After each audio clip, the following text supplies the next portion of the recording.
guys, welcome to my channel. My name is ReadingBear and I hope you are ready for some more stories. And today, we'll take a look at some new entitled people content. If you enjoyed my content, please don't forget to subscribe to my channel and post some bear emojis in the comment. And now, let's dive right into the stories.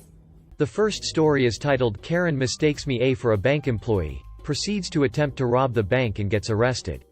Background. About 20 years ago I worked for a company that made software for banks and credit unions. Two smaller regional banks merged and we were called in to upgrade all the branches for the same version of software and to point the network to the new consolidated bank. This happens after hours so as to not interfere day-to-day operations. The whole process took several hours on site at each branch. So we were sure we would have plenty of time to roll things back if anything went wrong. We started a few hours before the bank closed. This would give us time to fix anything before the bank opened the next day. The process started with a meeting to go over the plan for the branch so the bank staff, some of who would be helping with the process because my team doesn't have complete access to the bank systems. This is a small bank, there's 4 offices, a conference room, and space for like 5 tellers up front. It turned out it was payday for some large employer or something, but just as I started my meeting with the branch manager, the 2 staff from my company and the 2 bank employees who would be opening the bank the following day, the bank starts to get really busy. The meeting lasts about 30 minutes and all the while the line and waiting area is filling up, so I rush through the details for the bank manager and release him, then the 2 opening staff. I leave the details for my team for last. My team knew the process, they just needed to know what computers to start on first. Anyway, I dismissed the bank staff and they go to help the rush up front, and I continue my meeting with my team, then send them out to get some food since it looks like the bank might not close on time anyway. I head over to the bank manager's office and immediately a woman ducks under the rope line and makes straight for the office and tries to follow me inside. I didn't see her step out of line, so I at first thought maybe she was a bank employee. As soon as I turned around she said something like, "It's about damn time, I've been waiting for half an hour." This was bullcrap because we started the meeting at 4:30 and it wasn't even 5 o'clock yet. I tried to tell her she was mistaken, I don't work at the bank, but she cut me off, not even paying attention to what I was saying. She plopped herself down in one of the chairs and said, "I need to make a withdrawal." I replied, "Sorry, I can't help you with that, you'll need to wait in line." "No, I've already waited for an hour." "I know you can do it, you've done it before." She slaps her ID and bank card on the desk and says, "Just open the damn drawer and give me $2,000. I can't.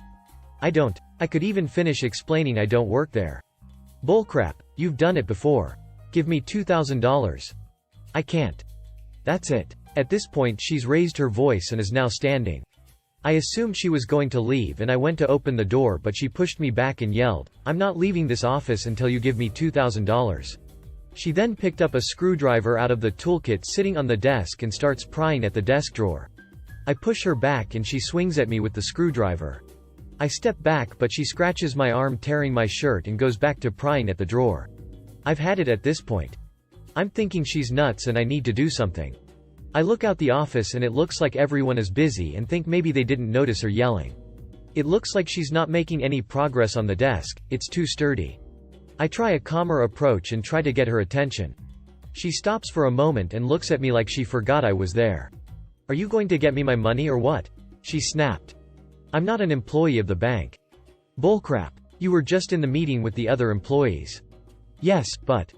"Then get me my money or get out of my way," she interrupted before pushing me again. I finally had it. I looked out the window and it seemed like all the bank employees were calm and quiet. I thought, duck if I'm just going to stand here and watch her rob the bank. She was a big woman, but I played hockey against bigger, so even if she had a few pounds on me I was pretty sure I could at least slow her down. I took a step back, brought my shoulder down, then with a step and a short lunge I shoulder checked her into the brick wall behind her. She smacked her head on the wall, gave a short whumph as I knocked the wind out of her, and then she collapsed to the floor unconscious. I watched her suspiciously for a moment, thinking that was easier than I thought. Why didn't I do that earlier? Then I thought, maybe I hurt her, so I knelt down to check on her. She was breathing. I shouldn't move her. The screwdriver flew across the office, so I just stepped over her and walked out into the bank. About that time I heard sirens, lots of them. A short while later some police came into the bank. Having just assaulted a woman leaving her unconscious, I put my hands up. The police walked over, looked at me, then walked into the office. I turned around and the bank staff were pointing at the office where I just left. Evidently they triggered the silent alarm as soon as she yelled at me to give her money.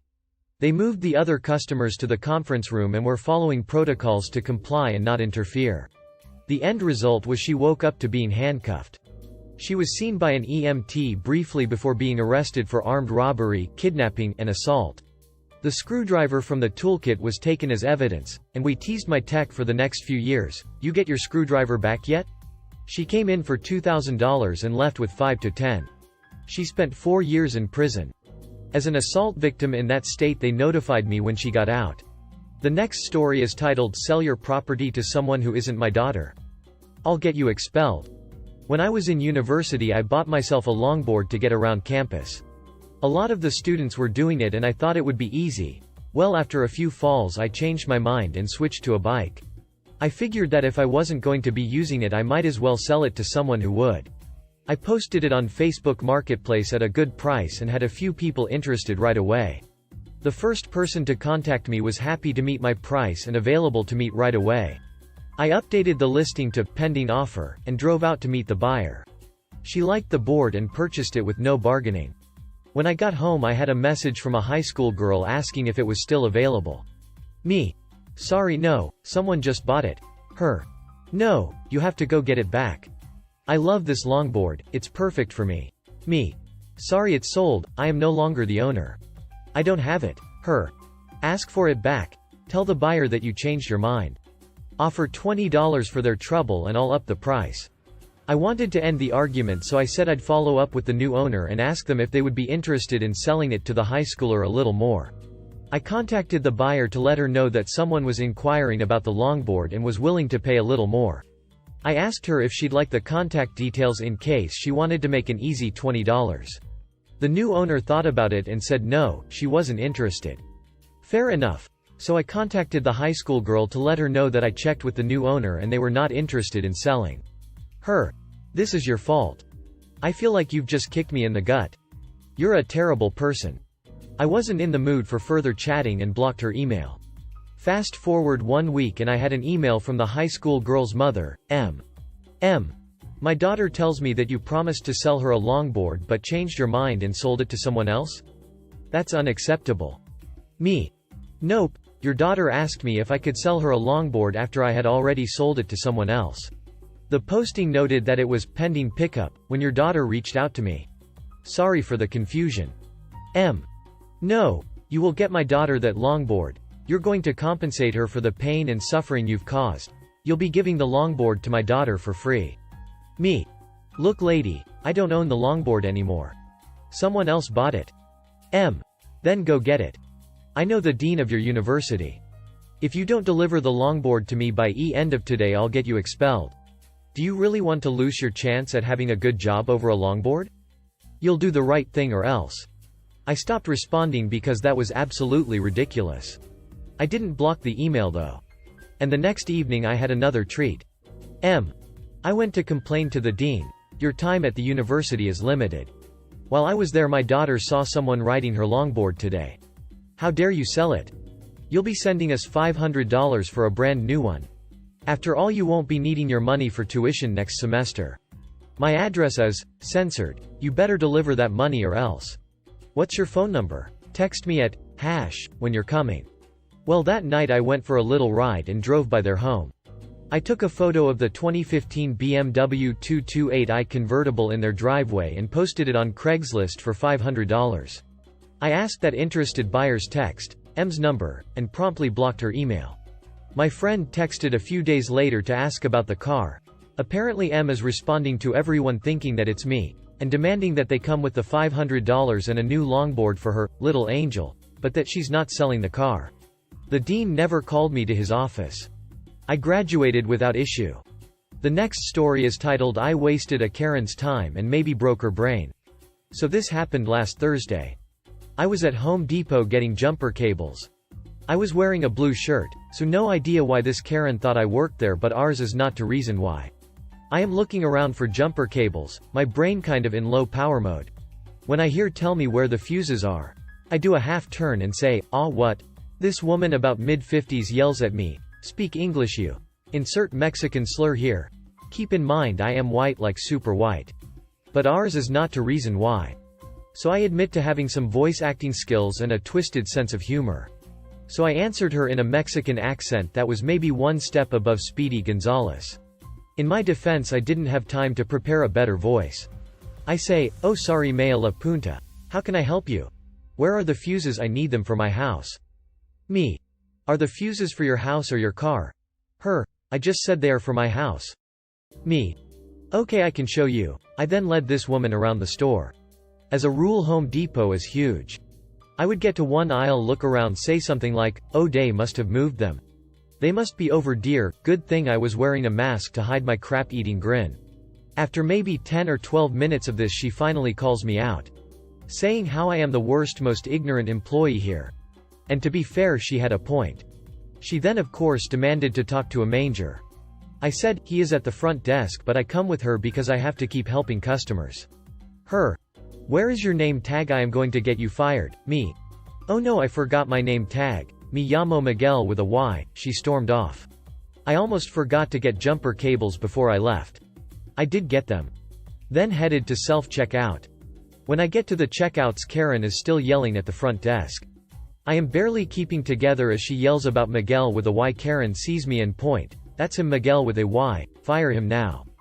Then the best part. The manager starts to reprimand me. I mean, how bad is employee turnover that he doesn't know someone does not work there? I then answer in my normal flat Midwest white guy voice, "Sorry, what's this about? I don't work here and just came in for jumper cables." The manager looked confused, didn't really say anything. Her brain just stopped, I guess. Karen hears my voice, starts screaming not even real words. Did an angry Karen dance. I managed to not bust out laughing, which I think means I should get an Oscar or something. I buy the cables, say to no one really, "Wow, this never happens at Lowe's," and walk out. The next story is titled "Shut Down a Karen by Being Super Loud." I left retail a few years ago and noticed a dramatic improvement in my physical and mental health, largely due to the reduced contact with the listless cattle you see in the stores. However, it seems that the customer service vibe never completely washes off, because I was recently accosted in a liquor store by a woman with a jean jacket and the all-too-familiar haircut we all know and hate. The particular store in question is part of a chain set up like a reduced-size Sam's Club, but the only things they sell are booze and cigars. Great place to blow a paycheck. I got to leave work a little early due to working some extra hours at the beginning of the week, and I was completely fried. The plan was to grab a craft beer I'd never tried and maybe some slightly pricier bourbon and just chill. My work's dress code was flexibly business casual, so I was wearing dress shoes and slacks with a dark polo, which is regrettably similar to the store's uniform, only some of the associates wore aprons and all of them had the store name embroidered on the polos. I was knelt down near the end of a beer aisle when I overhear a woman talking to her boyfriend one row over. They're trying to find a nitro stout and aren't seeing it because the aisle they're in sorts by local beer and the one they want is from out of state, conveniently about 2 shelves over from me. I speak up and wander around the corner to let them know where I saw it, and they thank me and ask if I've had it before. We chat briefly about 1 or 2 others that we've had that are similar but not as good, and then I get back to my browsing. Then I feel a tap on my shoulder. Karen. Excuse me. Me.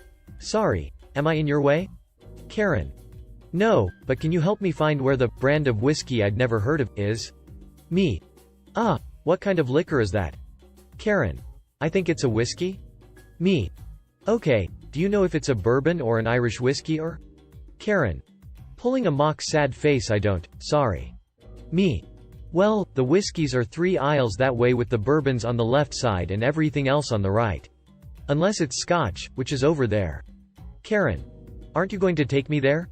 Me. Sorry, I've got to pick up my own stuff and get home. There should be someone around here who knows the selection a bit, Betty. Karen. I can't believe you won't help me. That's really rude. Me. Lady, I don't work here, I just drink a lot. Karen. I want to talk to your manager. At this point, I was yet unseasoned to the ways of the mid-50s entitled boomer trash, so I shook my head and turned around to keep looking for my own stuff. I hear a soft, scorned little gasp behind me, and feel the nails digging into my shoulder. Preface. I am not a well-adjusted individual. I have a family history of untreated conditions and I was lucky to get out of primary, secondary school with PTSD and all of my teeth. My bodily autonomy and personal space are very important to me, and while I am patient and understanding in almost every other regard, this is one issue that you do not push with me. The split second between feeling her dig in and realizing what's going on, my brain's RPMs have buried the needle and I am half a restrained impulse from biting off her manicured princess fingers and gouging out her eyes. I opt instead to take a lesson from our primate cousins and Dragon Ball Z: when crap gets bad, yell to assert your power. Me, with a roar so loud it left me hoarse for like 2 days after. Get your hands off me. The store goes dead ducking quiet. I grab her hand, wrench it off me, and shove her away with both hands. She stumbles, bumps into a shelf, but doesn't fall over. She's looking at me the way a cow looks at an oncoming train. Eyes saucer wide in disbelief and incredulity, the fear not quite managing to take hold yet. She opens her mouth to say something that was probably, "How dare you," or something similar, but I'm already frothing at the mouth. Every D&D barbarian player has a rage boner for what my face looks like right now. Me, still screaming and stumbling over my words a bit. Never ducking touch me, ever. I will rip your cheap ass in half. Leave me alone. Leave me alone. Leave me alone. Every time it looks like she's going to interject, I cut her off with another, "Leave me alone." By now management and one of the other associates are booking it over to defuse what they're sure is going to be imminent violence, and by all appearances they're right. My face is red, my body is shaking, and while I'm not that big of a dude, I'm poised for a fight against a comparatively small woman. Manager. Sir, you need to calm down. Me. I am calm, she needs to keep her hands to herself. Karen. He assaulted me, call the police. Me, not as loud. Voice cracking, go ahead, lady, I'll wait. You started this. Associate. Sir, I need you to come with me. Me. I'm buying my beer and leaving. Check your security tapes, she came after me first. Karen, to manager. I want him fired. Me. I told you, I don't work here. The duck is wrong with you? Manager. Sir, I told you to calm down. Me. Look at this. I pull my shirt collar over and show them where her nails dug in. There's no blood, but it's pretty obvious the marks are fresh and that I didn't do it to myself. Me. You wanna get the cops involved? Fine. Pull the damn tapes and we'll talk about pressing charges. It seems to have dawned on Karen that she might have ducked up. She hasn't said anything. There's a crowd watching us at this point. I see at least one cell phone recording. I turn to a random person standing nearby. Me. Did you see what happened? Young guy. Not all of it. I saw her holding you and you push her away. Me. Voice cracking like a teenager's, thank you. At this point I grab the six-pack I was looking at and start to leave. Manager. Sir, you need to. Me. I'm leaving. You want to call the cops? I'll wait for you to check the security tapes, but then I'm pressing charges. I walk towards the tills and set my beer on the counter. The attendant at the desk was looking over my shoulder at the manager, but he must have given her the okay, because she scans me out and I leave with my beer. I made it about halfway home before I had to pull over and weep. The adrenaline crash hit me super hard and I ugly cried for like 5 minutes until I could get enough composure to drive. I didn't go back to that store for a few months. Either they don't remember me or it was settled after I left. Moral of the story. Embrace your inner howler monkey. Don't give them a chance to think or wind up their usual indignant tirade. If you enjoyed the video, please subscribe to the channel and post some bear emojis in the comments.